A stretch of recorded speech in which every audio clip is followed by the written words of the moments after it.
Jangan.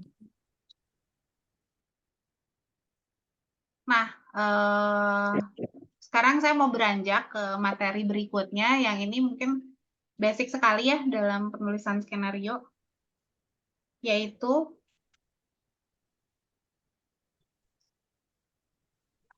premis atau logline.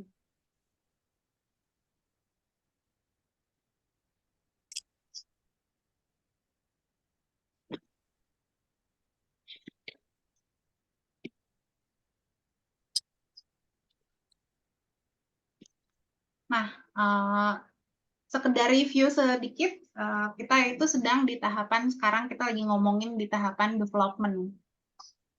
Kemarin Dinda mungkin udah bilang ya, development itu adalah saat dimana kita, kalau ibarat kita mau masak, kita pikirin dulu bahan-bahan apa yang mau kita pakai gitu ya. Nah, kemudian kalau misalkan kita udah punya skenario-nya, nah berarti kita udah siap ke tahapan berikutnya, yaitu skenario itu bisa dipakai untuk persiapan syuting. Dan kemudian kalau persiapannya udah selesai, kita bisa syuting dan merekam gambar dan suara yang kemudian diolah di post-produksi. Dan kemudian kalau misalkan segala sesuatunya udah siap, master, nah maka udah bisa didistribusi. Nah, khusus untuk film pendek itu memang media yang sering dipakai untuk kita belajar bikin film gitu. Jadi kalau bikin film pemula itu pasti bikin film pendek dulu.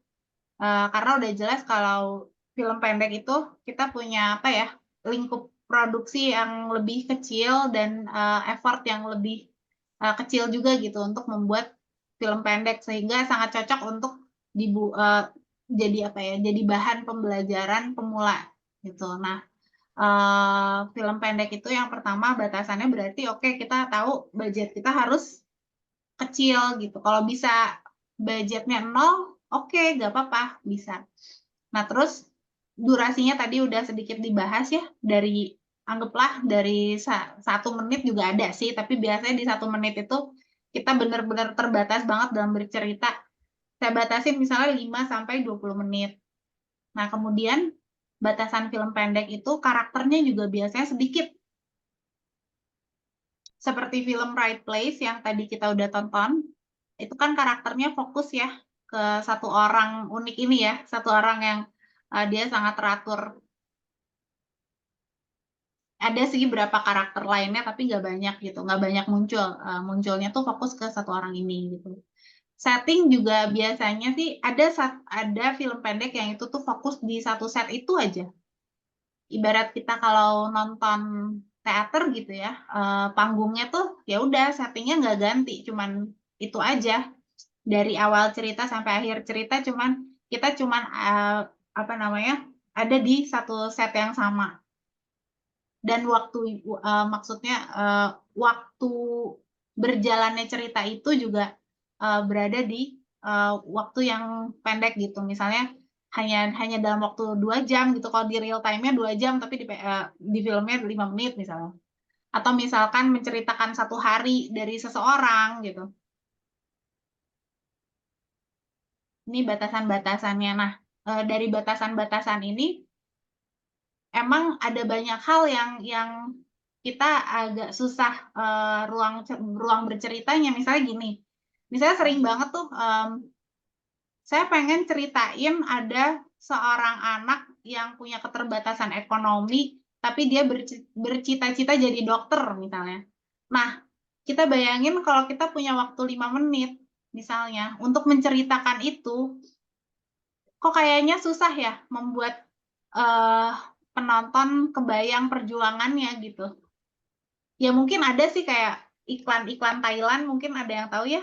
Dia mungkin memotong-motong itu jadi adegan-adegan pendek. Tapi saya nggak ngebicarain film pendek ke arah situ sih. Lebih saya pengen terfokus sama film pendek dengan kita fokus pada setting yang terbatas, karakter terbatas, durasi terbatas, dan budget terbatas gitu. Atau apalagi ya, cerita yang kayaknya sulit diceritakan dalam durasi yang pendek. Kebayang nggak sih maksud saya gimana?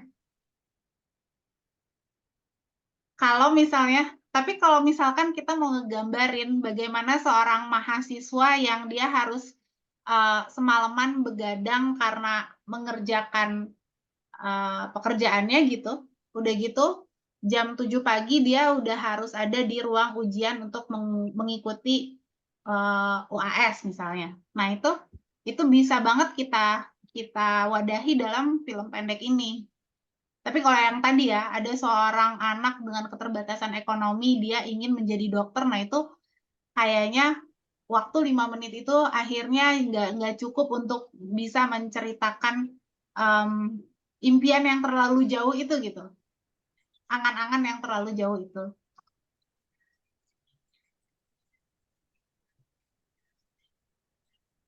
Karena waktunya terlalu pendek ya. Betul.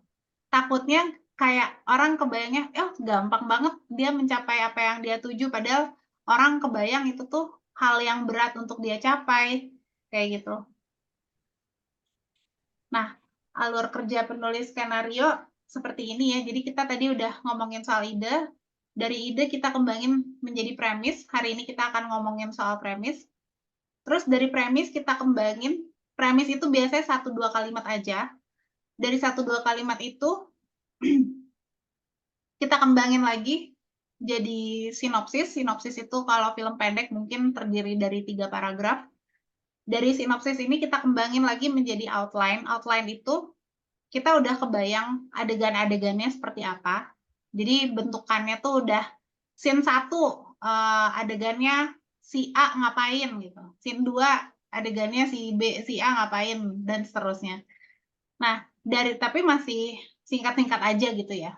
Nah, dari si outline ini kita kembangin lagi menjadi treatment. Treatment tuh sebetulnya udah seperti skenario ya, sudah lebih detail gitu. Cuman di treatment ini kalau ada dialog tuh kita belum tulis dialognya. Dialognya masih berupa kalimat tidak langsung gitu. Nah, dari treatment baru kita ke skenario. Dan skenario itu bisa beberapa draft ya. Draft 1, draft 2, dan seterusnya sampai akhirnya triangle system itu puas dan menyatakan sudah siap untuk jadi final draft gitu. Kalau outline Maksudnya sendiri seperti apa sih? Kalau outline sendiri setelah outline itu sinopsis. tuh gambaran adegan sih Pak. Gambaran Oh, adegan gambaran. karena kan tapi belum belum detail, Oh, belum detail ya. belum detail ya. Nah, hari ini kita akan ngomongin premis. Sebelum saya masuk ke premis ini, saya pengen kasih gambaran bahwa sebuah film itu tuh ada 2 unsur, yaitu ada unsur sinematik dan unsur naratifnya. Nah, kalau unsur naratif itu kan sesuatu yang nggak bisa kita lihat, tapi kita bisa nikmatin ya, yaitu unsur ceritanya ya, cerita dari si film tersebut gitu. Nah, kalau unsur sinematik adalah bagaimana cara sutradara membungkus itu menjadi sajian audio visual yang menarik yang kita tonton ya, banyak unsur gitu. Sinematik ada artistiknya, ada gambarnya, ada audionya dan sebagainya gitu. Nah, premis atau pertama kali penulis skenario bekerja itu akan fokus pada unsur naratifnya dulu gitu. Kita terfokus tentang apa yang sebetulnya pengen kita ceritakan. Nah, cerita sendiri itu nggak lepas dari elemen-elemen pembentuknya.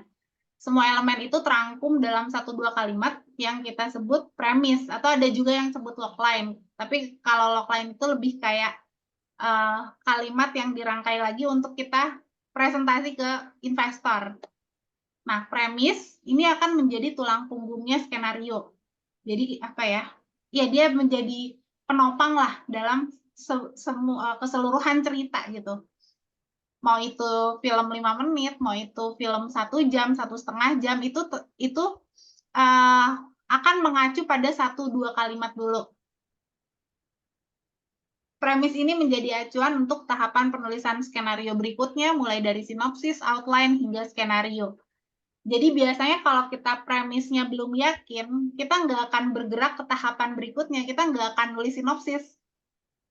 Beresin, kita utak-atik aja dulu sampai kita benar-benar yakin bahwa premis ini yang akan kita pakai gitu untuk jadi acuan. Jangan nyampe kita belum yakin premisnya apa, kita udah nulis panjang lebar lagi gitu, sinopsis, bahkan langsung ke skenario. Nah itu apa ya? Kemungkinan besar filmnya akan jadi membingungkan gitu ceritanya.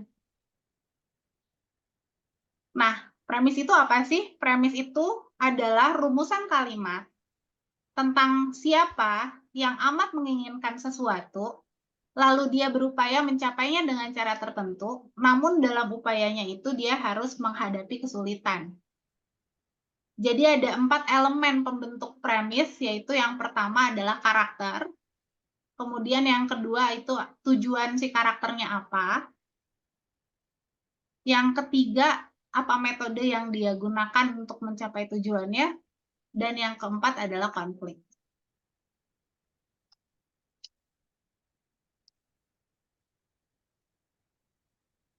Nah, sebelum kita menyusun 1-2 kalimat premis, kita harus wajib jawab dulu 4 pertanyaan ini jadinya. Siapa karakter utama dalam ceritamu? Atau ini latar belakang. Kenapa si cerita ini bisa ada? Itu tuh berawal dari karakternya dulu gitu. Nah, terus apa yang amat diinginkannya? Tujuan karakter.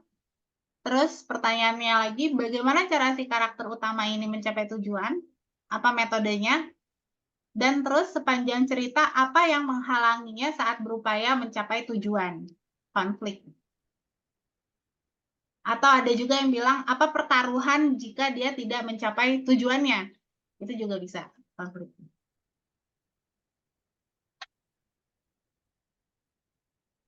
Nah, saya akan bahas satu-satu ya dari keempat elemen itu. Yang pertama adalah karakter. Karakter atau karakter utama ya. Karakter utama adalah tokoh yang menjadi penggerak utama cerita. Melalui sudut pandang mereka, kita melihat cerita ini berlangsung. Atau dengan kata lain, kisah mereka lah yang kita ikuti. Nah, ini ada 2 film, mungkin yang pertama aja ya, yang cukup terkenal itu film Toy Story. Itu karakter utamanya kan Woody ya. Ada yang udah nonton nggak Toy Story? Nah, si Woody ini kan tujuannya dia ingin membahagiakan majikannya gitu ya, si Andy, dengan cara menyelamatkan si Buzz Lightyear yang sebetulnya musuh bebuyutannya. Nah, konfliknya demi menyelamatkan si Buzz Lightyear itu dia akan menghadapi banyak sekali mara bahaya gitu kan. Sebetulnya kan sebagai mainan dia tidak aman jalan-jalan di tengah kota ya. Gitu.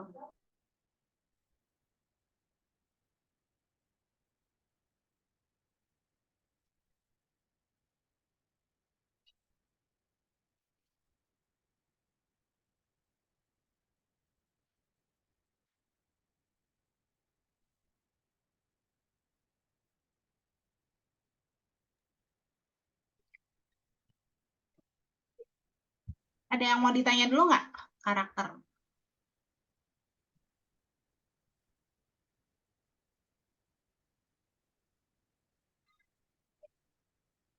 Nah, ketika kita merancang sebuah karakter, karakter kita itu tidak boleh sempurna, harus tidak sempurna. Cerita tuh bisa berawal dari situ gitu, dari ketidaksempurnaan karakter yang kita punya. Ketidaksempurnaan atau flaw atau cacat gitu ya, membuat kita menjadi manusia. Nah, begitu juga dengan si karakternya gitu. Menambahkan kelemahan atau flaw pada karakter itu membuat si karakter jadi lebih realistis sehingga membuat audiens mudah terkoneksi, atau kata-kata anak sekarang tuh relate gitu ya. Anak sekarang jadi, wah nonton ini relate nih gitu. Karakternya kayak gue nih. Semakin besar flow karaktermu, audiens akan semakin tertarik untuk mengikuti perjalanan cerita karaktermu. Nah, ini contoh karakter yang menurut saya kelemahannya banyak banget gitu. Ada yang bisa tahu karakter utamanya Doraemon itu siapa?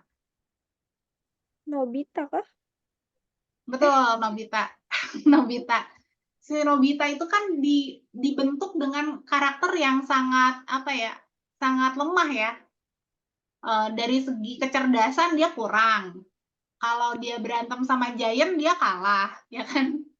Terus kalau dia bahkan kehidupan asmaranya juga menyedihkan gitu. Jadi dia suka sama Shizuka tapi saingan dia orang yang lebih pinter lagi ya kan. Terus secara kekayaan juga dia nggak kaya-kaya amat kayak Suneo ya. Si Suneo pasti punya mainan yang lebih keren daripada Nobita gitu. Tapi by the way, anak Gen Z masih nonton nggak Doraemon? Di sini Jarang sih. jarang, tapi tahu ya. Iya tahu. Tahu. Nah, dengan karakter Nobita yang sebanyak itu kelemahannya, ternyata si kreatornya tuh bisa membuat cerita yang sangat banyak dari dulu gitu ya. Dari mulai dia serial di RCTI yang dulu saya suka banget nonton tiap hari Minggu, sampai akhirnya jadi film layar lebar, sampai akhirnya juga ada film-film lepas gitu ya, yang juga diputar di bioskop gitu. Itu tuh ceritanya tuh bermula dari karakter Nobita ini. Nah, si Doraemon tuh sebetulnya sosok yang ingin ngebantu Nobita untuk menghadapi masalahnya.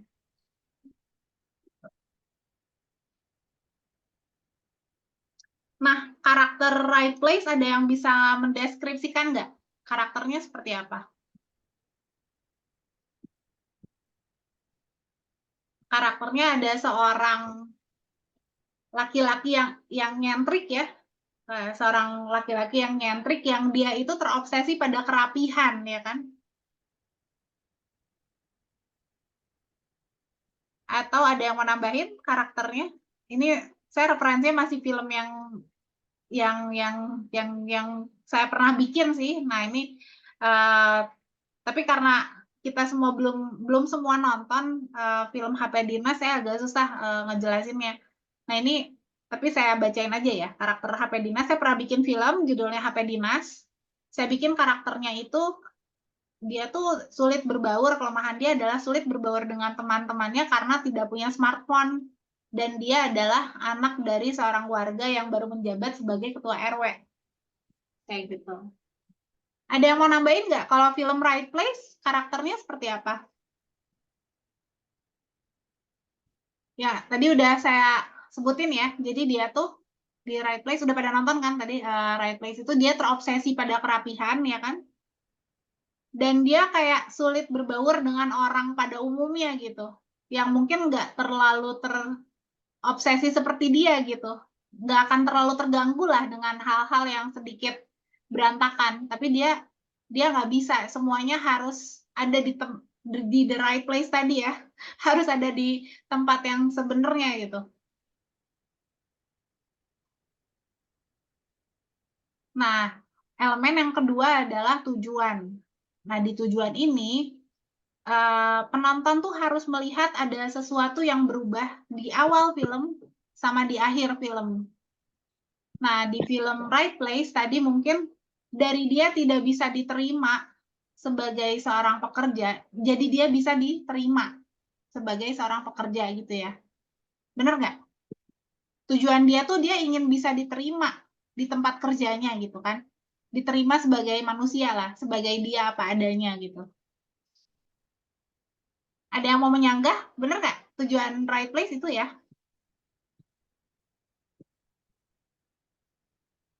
Nah, tujuan dalam premis itu harus membuat cerita, itulah yang membuat cerita bergerak memang. Kalau misalnya di film Right Place tadi, si karakter utamanya itu sudah bekerja di tempat apa klinik tulang gitu ya, mungkin ya ceritanya udah nggak ada. Dia udah diterima kok di tempat klinik tulang yang dia memang berbakat di pekerjaan itu. Tapi karena dia tadinya kerja di supermarket, ternyata itu menjadi masalah gitu buat sosok yang obsesi itu gitu. Nah, tujuan itu harus tangible, nyata terlihat, bukan sekedar harapan batin. Misalnya tujuannya bukan sekedar membahagiakan orang tua, tapi membawa orang tua naik haji. Sebetulnya film Right Place sedikit agak tidak tangible ya sebenarnya. Karena keinginannya kan lebih, dia ingin di sesuatu yang agak abstrak juga gitu. Ingin bisa diterima sama di tempat kerjanya gitu ya. Sebagai dia apa adanya. Cuman ini ada contoh mungkin membandingkan misalkan kita bikin premis tapi tujuannya membahagiakan orang tua. Nah, itu tuh masih terlalu umum dan sesuatu yang agak abstrak. Nah, kita bisa ganti gimana cara membahagiakan orang tuanya nih. Di sini adalah misalnya dengan membawa orang tua naik haji atau bisa juga kan dengan misalnya dengan membelikan tas keinginan orang tua kita misalnya dan seterusnya. Jadi gitu. Tujuan tuh sebaiknya adalah sesuatu yang tangible. Kenapa? Supaya penonton mudah memahami dan mengikuti ceritanya. Penonton mudah mengikuti si karakter ini karena paham dengan apa yang dia inginkan.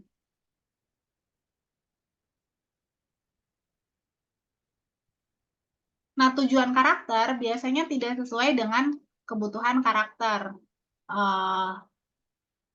Kalau di film panjang, rumus ini sering banget dipakai sih. Tujuan karakter wants biasanya tidak sesuai dengan kebutuhan karakter, needs.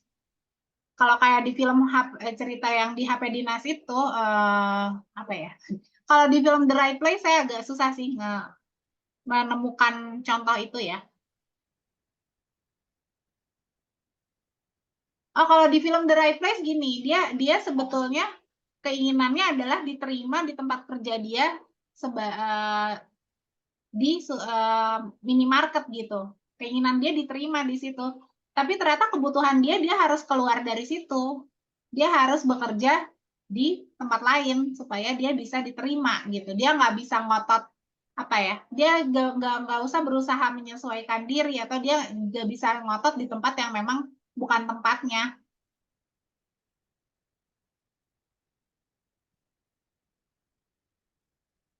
Nah, metode adalah memilih cara karakter utama untuk mencapai tujuannya. Metode adalah pilihan penulis demi tercapainya pesan yang ingin disampaikan lewat film. Nah, metode di film Right Place adalah dia mencoba bekerja sebaik mungkin sebagai pegawai toko ya.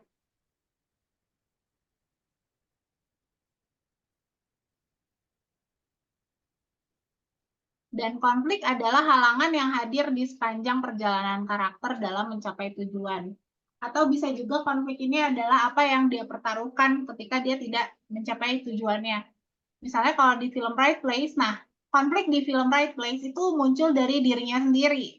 Karena karakternya ini adalah orang yang terobsesi pada keteraturan dan dia berbeda dengan orang lainnya, maka dia susah dipahami sama bosnya. Gitu. Dan walaupun dia berusaha sebaik mungkin bekerja di toko itu, apa namanya? Walaupun dia berusaha sebaik mungkin bekerja, tapi orang tetap tidak paham tentang kelebihan dia itu gitu. Nah, dari sini ada yang bisa menyusun nggak ya premis film Right Place?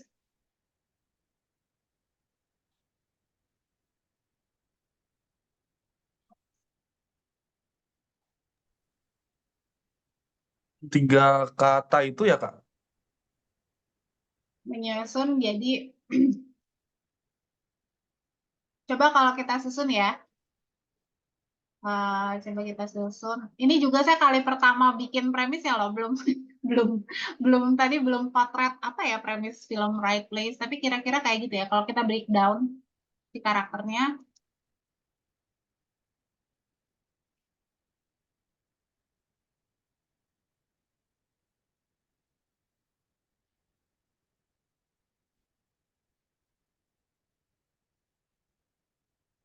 Ada yang bisa bantuin saya buat buat menyusun premisnya Right Place. Coba kita bareng-bareng ya. Ya. Seorang pria yang menginginkan keteraturan dalam hidup.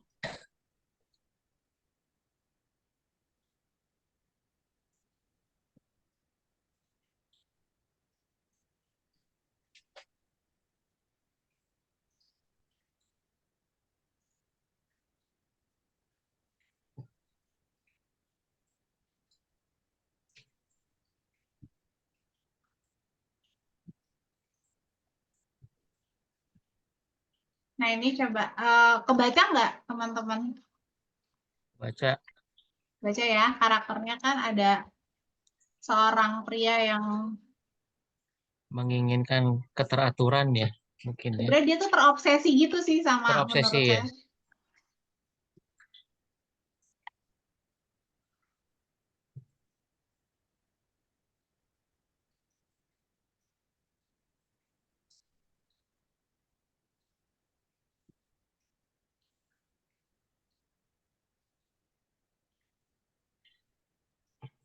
Tapi Terus tapi justru karena keobsesinya itu dia malah menimbulkan konflik karena seorang wanita yang apa sih tadi iya, kos salah kakinya kan paham malahan. teratur. Dia Iya, dia salah pengen itu paham. kan, salah paham jadinya. Justru karena obsesinya Padahal itu kan. ya, Padahal maksudnya tapi baik gitu justru loh. iya, dan justru dia malah menyelamatkan toko itu dari pencuri ya. Iya. Cuman nah terus karakter tujuannya ingin bisa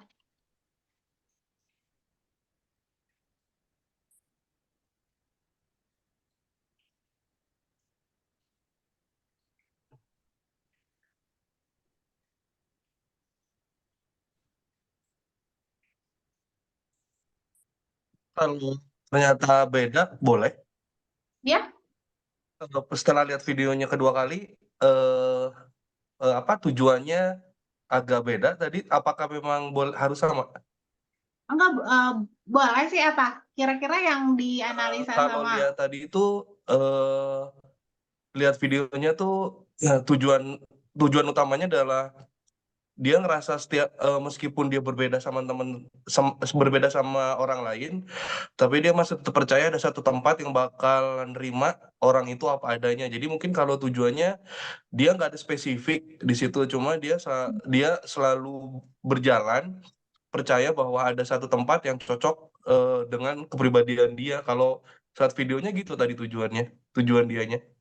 oh di endingnya. Nah berarti kan tujuannya dia Di ingin ending. bisa diterima di satu tempat kan gitu kan?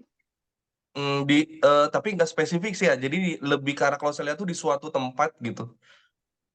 Jadi kayak nggak spesifik dia tuh pengennya di mana. Cuma dia ikutin aja. Dia berjalan, dia tetap ngejalanin eksentriknya dia. Terus akhirnya Ya. dia nyoba satu tempat dan itu ternyata tempat yang cocok buat dia gitu. Kalau misalnya dalam pandangan saya kalau misalnya kita bilangnya satu tempat dan itu ada tertentu berarti kan memang dari awal dia udah pengen keterima di situ dengan beberapa fakta di video yang diliatin. Tapi kalau lihat video secara utuh sih saya lihat dia cuma ngelewatin hak sehariannya itu biasa aja tapi tetap berusaha buat ada nih pasti ada satu tempatnya yang bisa nerima aku dan ternyata di endingnya dia nemu tuh tempat itu gitu sih. Oke, tapi kan sepanjang film kita melihat usaha dia untuk bisa diterima di minimarket ya, betul nggak? Oh, Iya. tapi nggak lihat Upaya itunya sih, saya upaya cuma dia. lihatnya dia di setiap tempat dia berada, dia selalu mempertahankan ke apa tadi itu Keeksentrikan dia itu keunikannya ya. dia untuk selalu Heeh. ngejalanin semuanya tuh harus rata rapi dari awal video sampai akhir tuh dia nggak mencoba untuk diterima dimanapun tapi dia mencoba untuk menjadi dirinya sendiri di setiap apapun apa yang dilakukan, even pada saat dia kehujanan di jalan nemu kertas buat masuk ke yang lowongan pekerjaan akhirnya ditempatin itu ada rak crate yang bir gitu atau apa dibenerin juga sama dia gitu. Jadi kalau Betul. saya sih itu sih, jadi dia Oke. jadi diri sendiri dari awal sampai akhir. Ya. Kalau kalau Ya mungkin apa ya, persepsinya kita bisa beda-beda. Kalau dari saya sih sebenarnya dia ingin bisa diterima sebagai dirinya sendiri ya di satu tempat gitu. Nah, metode itu biasanya adalah aksi yang kita lihat di sepanjang film. Nah, metodenya yang saya analisa di sini adalah dia dengan tetap menjadi dirinya,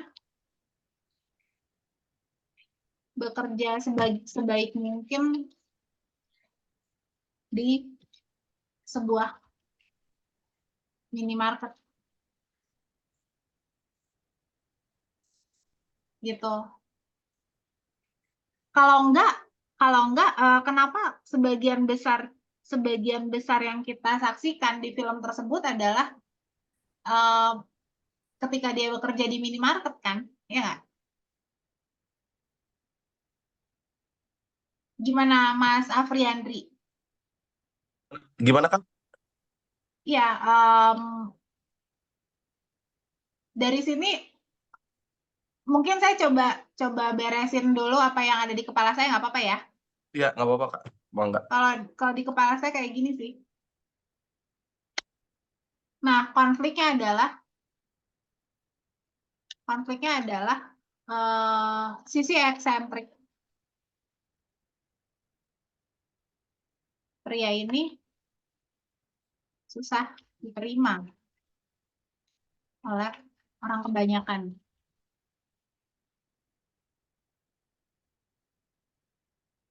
gitu. Nah, ini saya mencoba apa ya? Kita coba jawab dulu pertanyaan dari 4 elemen ini ya. Siapa karakternya dan apa keinginan dia, terus bagaimana cara dia mencapai tujuannya, kemudian apa konfliknya. Nah, dari 4 ini kita coba rumuskan menjadi 1 atau 2 kalimat aja. Ada yang bisa bantu nggak?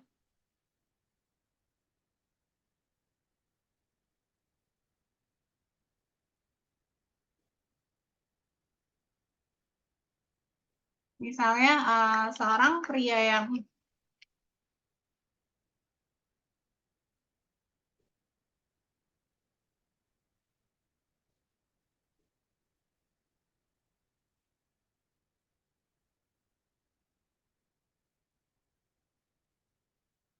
sebagai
ada yang bisa bantu? Nah, ini dari empat pertanyaan tadi saya coba susun menjadi dua kalimat lah, 2 kalimat premis.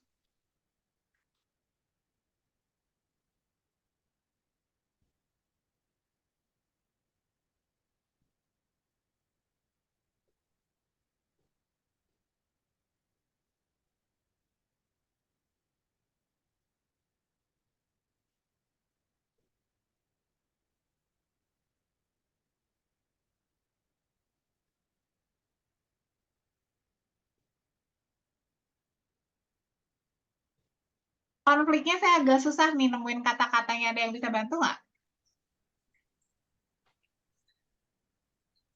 Mereka ada masalah.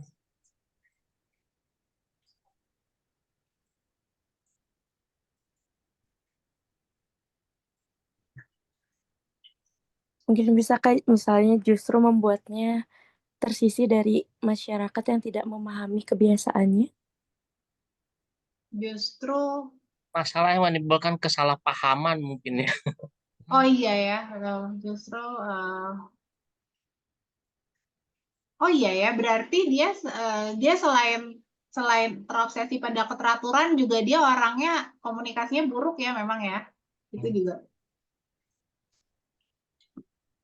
Jadi orang tuh susah susah paham gitu sama dia.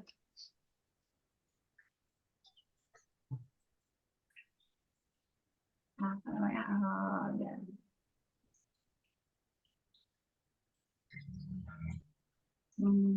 dia tidak pada tempatnya. Dia juga sulit berkomunikasi.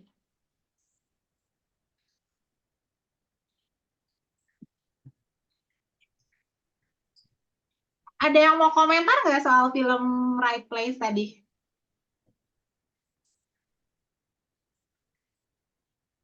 Halo, ada yang mau berkomentar?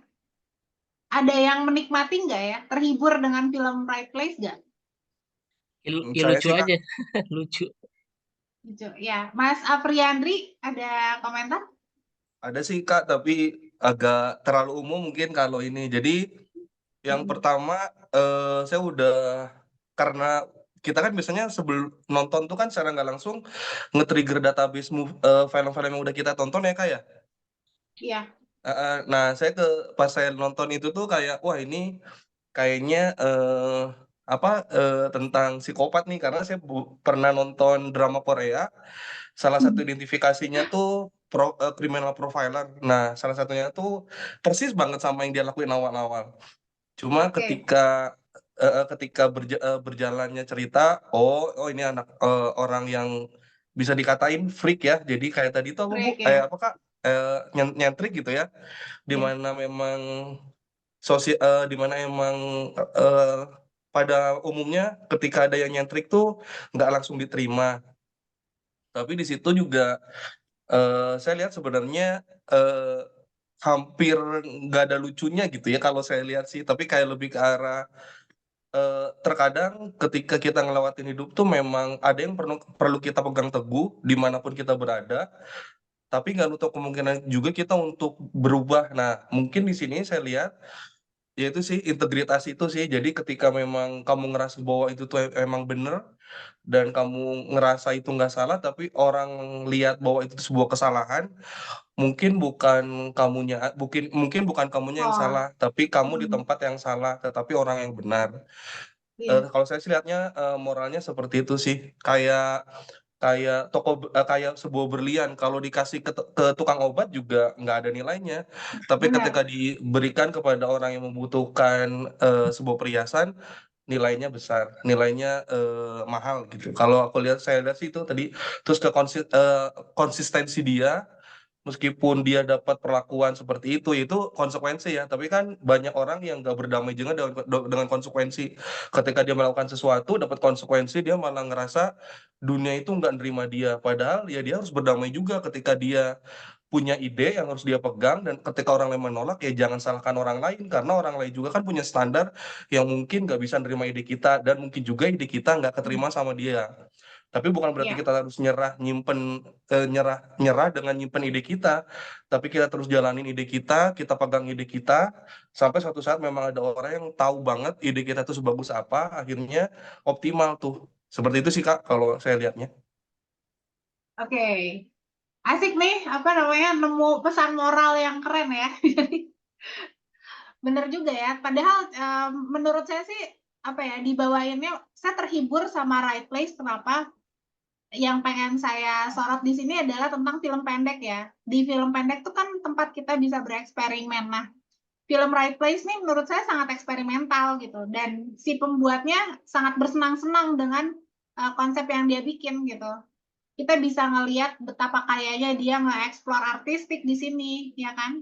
Dia juga bermain tempo, ya kan? Ngerasa nggak? Kita tetap nonton Right Place dengan asik tuh karena kita ngerasa apa ya, terhibur dengan ketika dia bikin scene pendek-pendek, bagaimana dia merapikan tokoh itu gitu kan. Ada kaleng yang diputer-puter terus dan seterusnya lah. kayak gitu. Dan di film ini nggak ada dialog, betul? Ya nggak? Nggak ada dialog satupun ya? Ada. Kecuali ada kata-kata di akhir, bukan kata-kata, cuman kayak teks aja gitu ya. Nah, film Right Place juga saya pengen ngegambarin bahwa sebetulnya film emang tempat kita bercerita dengan visual. Jadi kita kadang-kadang nggak perlu terlalu cerewet, juga orang udah paham kok dengan cerita yang mau kita sampaikan. Bahkan mungkin kalau saya yang bikin film Right Place, saya nggak perlu ngejelasin pesannya lewat teks di akhir film itu. Saya malah ngerasa itu bagian yang nggak perlu ada sih. Kita cukup bisa menginterpretasikan sendiri tentang si film itu tanpa harus diperjelas lagi dengan teks di akhir gitu. Ada lagi yang mau kasih komentar soal film Right Place?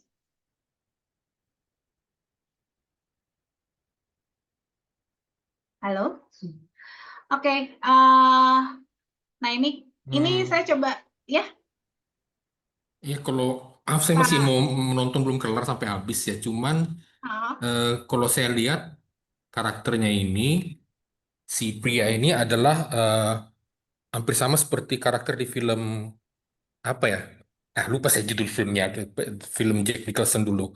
Yaitu seorang pria yang menderita obsesif kompulsif disorder ya gitu ya. Jalan aja pun dia harus di garis yang lurus gitu ya. Jadi kalau misalkan ada jalan semen kotak-kotak gitu dia bingung nggak bisa jalan karena dia harus jalan garis lurus gitu ya dan semua itu memang harus teratur gitu ya dan diperiksa berulang-ulang begitu ya gitu sih gitu apa ya Do the Right Thing atau All the Good Place ya film Jack Nicholson zaman dulu. Iya. Iya. Kalau saya justru keinget satu judul nih Pak. Saya keinget judul film, ada yang pernah nonton Edward the Scissorhand? Iya cuma udah Filmnya lupa. Iya. filmnya Tim Burton. Jadi dia itu manusia Iya. tapi tangannya gunting. Iya. Nah, karena dia takut, tapi terus dia jatuh cinta sama manusia normal lah gitu di sebuah perumahan tinggalnya. Nah, si cewek ini Iya. senang berteman dengan si Edward ini, tapi dia yang merasa takut karena punya tangan gunting gitu, takut melukai. Kayak gitu. Nah, saya ngerasa ada kemiripan lah, walaupun Edward the Scissorhand konfliknya lebih besar lagi gitu ya, lebih berat lagi. Dia kayak nggak bisa hidup sama orang lain. Iya karena tangannya gunting semua. Iya. Iya saya tahu film itu ya Winona Ryder sama Johnny Depp ya. Betul. Suka banget. Nah, sebetulnya ternyata saya nggak tahu ya di balik itu, tapi Tim Burton ya ternyata emang seorang autis kan. Jadi dia memang agak sulit lah untuk bisa bersosialisasi dengan orang lain gitu. Oh, pantes. Pembuat Ya filmnya filmnya emang ya. suka emang nuansa agak-agak gothic, gelap-gelap gitu filmnya kayak Nightmare Before Christmas apa gitu ya. Benar. Suka Iya. gelap-gelap gitu emang filmnya. Iya. Iya. Tapi menarik-menarik ya Pak filmnya Tim Burton. Iya, karena nyanter itu jadi agak menarik gitu ya. Iya. Nah, dari film Right Place ini mungkin saya pengen kasih gambaran bahwa teman-teman juga ketika bikin film tuh, apalagi film pendek, ya kita mesti bersenang-senang dengan apa yang kita buat gitu. Kita bisa explore segala sesuatunya, dan kalau ceritanya agak aneh juga ya nggak apa-apa gitu. Tapi yang jelas sebelum kita bikin lebih detail lagi ya kita kuasain dulu nih apa yang mau kita bicarain, apa yang kita mau ceritain lewat premis gitu. Nah, kurang lebih kayak gini sih. Saya mencoba mensimulasikan membuat premis ya, tapi dari film yang udah ada. Ada yang mau ditanyain sampai sini? Masih ada 5 menit lagi sampai kelas ini selesai.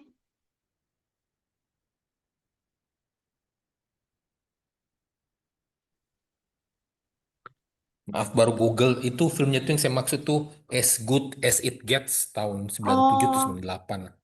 Iya. oke. As good as it. Oh, oke. Gets. Iya. Nanti coba dilihat deh. Penasaran. Ya. Ada yang mau ditanyain nggak sampai sini? Atau ada yang mau saya nggak tahu nih pada bisa ngikutin atau malah makin pusing gitu setelah materi yang saya berikan. Ada yang bisa kasih feedback gitu? Pada diem-diem Tes, nih. tes. Kak, Ya, ya gimana Mas? kalau premis itu harus kayak gitu ya? Jadi kayak dibikin penasaran gitu ya? Premis itu yang jelas tidak menjelaskan ending. Oh, oke, oke. Oh, iya. Ending itu baru kita jelasin di tahapan sinopsis. Nah, di sinopsis itu kita baru menceritakan endingnya. Apakah endingnya itu happy ending? Nah, happy ending artinya karakter utama berhasil mencapai tujuannya. Sementara sad ending, dia gagal mencapai tujuannya. Gitu. Ada lagi yang mau ditanyain? Tapi Mas Afriandri ini paham ya tentang penjelasan soal premis ini? Insya Allah, Kak. Insya Allah. Oke. Ada yang mau bertanya? Saya sering banget ditanyain kayak gini. Karakter utama itu mesti seorang nggak sih? Kalau kata saya iya. Sebaiknya satu orang. Karena menceritakan emosi satu orang aja kita udah sangat susah loh. Apalagi kalau kita harus menceritakan banyak orang. Yang ada nanti penonton agak susah ngikutin ceritanya gitu. Mau ngikutin emosinya siapa nih? Ada yang mau ditanyain nggak? Kalau Atau karakternya banyak gimana, Mbak? Kalau karakternya banyak, jadi ya tetap kita harus tetap harus harus pilih, tetap harus harus pilih satu, dipilih yang betul, karakter utama yang akan kita yang akan lewat dialah kita bercerita gitu. Dari sudut pandang orang inilah kita akan bercerita. oke. Oke, misalnya kasus Timothy tadi ya.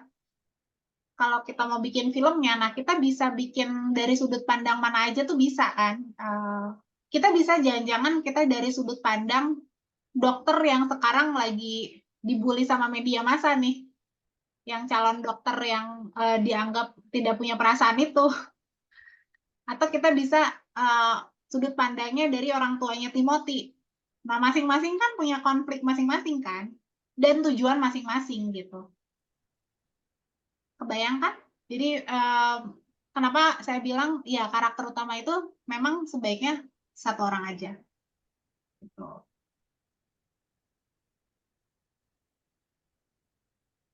Oh, ternyata di chat ada banyak yang ini ya tadi ya.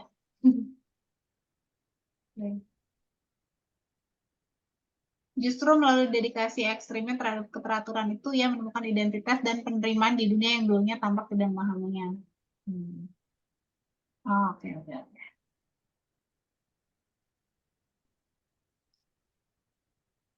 Ya, ada lagi yang mau ditanyain?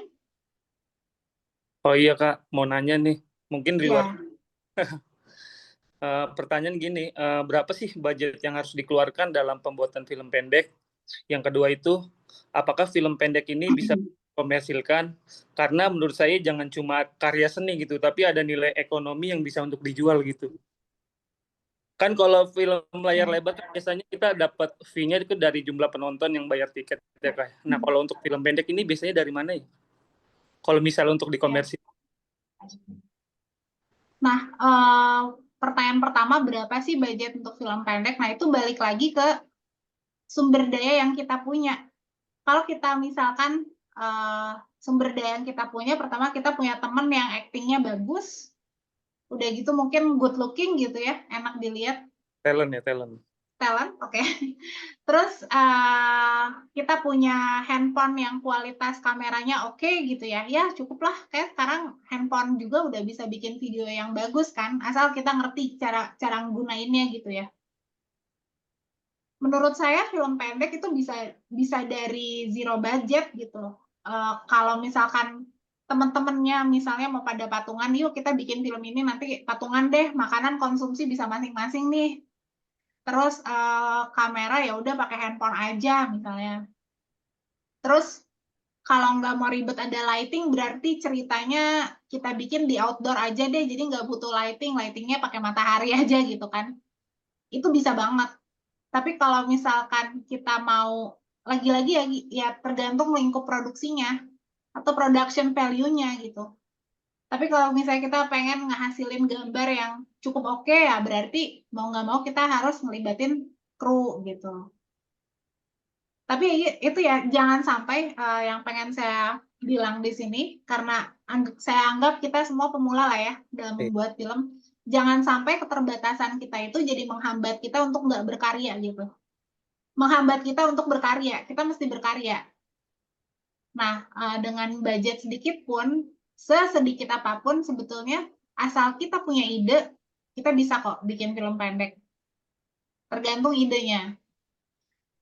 Terus pertanyaan berikutnya, bisa nggak sih dikomersilkan? Nah, film pendek itu kalau di Indonesia mungkin kenapa agak susah jadi komersil? Karena Indonesia itu belum punya budaya nonton film pendek. Di sini ada nggak yang rutin nonton film pendek? Ada nggak? Kayak jarang ya, jarang kan kita, wah iya saya rutin seneng gitu nonton film pendek. Biasanya penikmat film pendek di Indonesia itu pasti bakalan cari karya-karya itu di festival-festival gitu. Misalnya datang ke JAV atau festival film pendek yang diadain kampus mana, baru dia bisa temuin film pendek. Yang agak susah di Indonesia tuh budaya nonton film pendek emang belum terlalu populer gitu. Beda misalnya kayak film pendek tuh kalau nggak salah awal mulanya kan di Perancis ya. Di Perancis itu ada satu kota namanya Clermont-Ferrand. Dia di kota itu tuh punya festival film pendek terbesar sedunia. Nah, kebetulan dulu pernah satu film yang saya tulis juara di Festival Sinema Perancis, dan sutradaranya teman saya berkesempatan untuk datang ke festival tersebut. Ternyata di sana itu tuh orang tuh nonton film pendek tuh udah kayak apa ya? Jadi kayak ibunya ngajak anaknya, cucunya, pokoknya satu keluarga tuh datang ke bioskop emang pengen nonton film pendek gitu. Sudah budayanya tuh sudah semengakar itu gitu di orang-orang di Perancis gitu. Makanya mungkin di sana film pendek bisa jadi lebih bisa mungkin lebih maju, lebih komersil, lebih beragam, lebih banyak pembuatnya kayak gitu. Tapi kalau di Indonesia masih jadi apa ya? Lebih kayak karya, biasanya jadi karya pertama untuk filmmaker yang mungkin nanti mau naik kelas untuk di industri film layar lebar. Seperti itu.